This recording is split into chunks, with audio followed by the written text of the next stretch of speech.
ನಮಸ್ತೆ. ಇವತ್ತು ನನ್ನ ಒಂದು ಮಾರ್ನಿಂಗ್ ರೂಟೀನ್ ನಾನು ಇಲ್ಲಿ ಶೇರ್ ಮಾಡ್ಕೊಂತಾ ಇದ್ದೀನಿ. ಯೂಶುವಲಿ ವಾಕ್ ಇಂದ ಬಂದಿದ ತಕ್ಷಣ ಒಂದ್ ಗ್ಲಾಸ್ ಬಿಸಿನೀರನ್ನ ಕುಡಿದ್ಬಿಟ್ಟು ಗಿಡಕ್ಕೆಲ್ಲ ನೀರನ್ನ ಹಾಕಿ ಆಮೇಲೆ ನಾನು ಟಿಫನ್ ಕೆಲಸಗಳನ್ನ ಮಾಡ್ಕೊಂತೀನಿ. ಇನ್ನ ಇವತ್ತು ಟಿಫನ್ಗೆ ನಾನು ಇಡ್ಲಿ ಮಾಡಿ ಟೊಮೊಟೊ ಚಟ್ನಿನ ಮಾಡಿದ್ದೆ. ಹಾಗೆ ಇನ್ನ ರೀಸೆಂಟ್ ಆಗಿ ಬೆಂಗಳೂರಲ್ಲಿ ಮಳೆ ಆಯ್ತಲ್ವಾ, ಆ ಟೈಮಲ್ಲಿ ಮನೆಯವರು ಸ್ವಲ್ಪ ಮಳೆಯಲ್ಲಿ ಚೆನ್ನಾಗಿ ನೆಂದ್ ಬಿಟ್ಟಿದ್ದಾರೆ.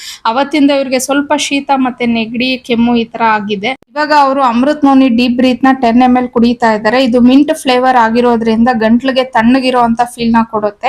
ಹಾಗೆ ಇದರಲ್ಲಿ ಪುಷ್ಕರ ಮೂಲ, ಎಷ್ಟಿ ಮಧು, ಪೀಪ್ಲಿ ಅಂತ ಆಯುರ್ವೇದಿಕ್ ಹರ್ಬ್ಸ್ ಇರೋದ್ರಿಂದ ನಮ್ಮ ಆರೋಗ್ಯಕ್ಕೆ ತುಂಬಾನೇ ಒಳ್ಳೆಯದು. ಯಾರಿಗೆಲ್ಲ ಒಳಕೆಮ್ಮು, ನೆಗಡಿ, ಲಂಗ್ಸ್ ಇನ್ಫೆಕ್ಷನ್, ಶೀತ, ಉಸಿರಾಟದ ತೊಂದರೆ ಇರುತ್ತೆ ಅಂತವ್ರಿಗೆಲ್ಲ Amrit Noni deep breath the best ಅಂತಾನೆ ಹೇಳ್ಬೋದು. ಈ ಪ್ರಾಡಕ್ಟ್ ಆಯುರ್ವೇದಿಕ್ ಆಗಿರೋದ್ರಿಂದ ಇದನ್ನ ತಗೊಳ್ಳೋದು ಸೇಫ್ ಅಂತಾನೆ ಹೇಳ್ಬೋದು.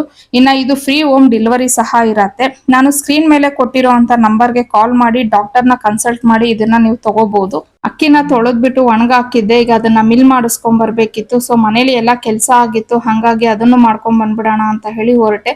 ಇವತ್ತಿಗೆ ನನ್ನ ವ್ಲಾಗ್ ಮುಗೀತು. Thank you for watching. See you in the next vlog. Bye.